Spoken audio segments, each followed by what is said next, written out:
இலங்கை நாடாளுமன்ற தேர்தலில் ஐக்கிய தேசிய கட்சி அதிக இடங்களில் வெற்றி பெற்றதை அடுத்து அதன் தலைவர் ரணில் விக்ரமசிங்கே மீண்டும் பிரதமராக பதவியேற்க உள்ளார். இதுகுறித்து இலங்கையில் உள்ள தந்தி டிவி குழுவின் சிறப்பு செய்தியாளர் சலீம் தரும் கூடுதல் விவரங்களை தற்போது பார்க்கலாம். இலங்கையை பொறுத்த வரைக்கும் ஒரு விஷயம் தெளிவா இருக்கு. அடுத்த பிரதமர் ரணில் விக்ரமசிங்கே எப்ப பதவியேற்பார் என்ற கேள்வி எழுகிறது. சில செய்தி ஊடகங்கள் இன்றைய பதவியேற்பார் அப்படின்னு போடுறாங்க. இது உண்மை அல்ல. நாளை அல்லது நாளை மறுநாள் பதவி ஏற்கலாம். ஏன் அப்படின்னா முதல்ல தேர்தல் ஆணையம் அதிகாரப்பூர்வமாக அறிவிக்க வேண்டும். இன்னார் தான் ஜெயிச்சிருக்காங்க அப்படின்னு சொல்லிட்டு அந்த அதிகாரப்பூர்வ அறிவிப்பு இன்னும் வரவில்லை. அதனால் இப்பொழுது பதவியேற்பார் என்ற கேள்விக்கு இடம் கிடையாது. இன்று பதவியேற்க மாட்டார்.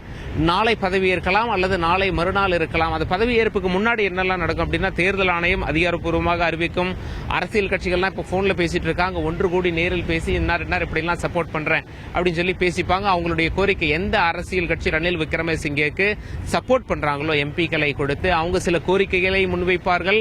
அதை ரணில் விக்ரமசிங்கே ஏற்றுக்கொள்ள வேண்டும். இதெல்லாம் முடியறதுக்கு கொஞ்சம் டைம் ஆகும் அப்படின்னு சொல்லி சொல்றாங்க. இதெல்லாம் முடிஞ்ச பிறகு அதிபர் பதவி பிரமாணம் செய்து வைப்பார். இது ஒரு புறம் இருக்கையில இன்னொரு புறம் என்ன சொல்றாங்க அப்படின்னா இலங்கையில ஏன் இவ்வளவு தாமதமாகுது அப்படின்னு சொல்லிட்டு ஒரு கேள்வி எழலாம். நம்ம ஊர்ல எல்லாம் எலக்ட்ரானிக் ஓட்டிங் மிஷின்ல நாம ஓட்டு போடுறோம். எலக்ட்ரானிக் ஓட்டிங் மிஷின்ல வாக்குகளை எண்ணுவது மிக மிக சுலபம். ஆனா இங்க இன்னும் பேலட் பேப்பர்ல தான் ஓட்டு போடுறாங்க. அந்த துண்டு சீட்ல தான் ஓட்டு போடுறாங்க. இதனாலதான் நேற்று சாயந்தரம் 4:30 மணிக்கு எண்ண ஆரம்பிச்சாங்க.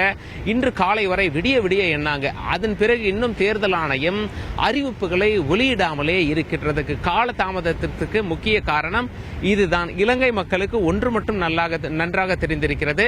அடுத்த பிரதமர் கடந்த 6 மாதம் இலங்கையை அதாவது பிரதமராக ஆண்ட திரு ரணில் விக்ரமசிங்கே தான் மீண்டும் பிரதமராக தேர்வாக போகிறார் அப்படிங்கறதுல மட்டும் மக்கள் இப்போதைக்கு தெளிவா இருக்காங்க.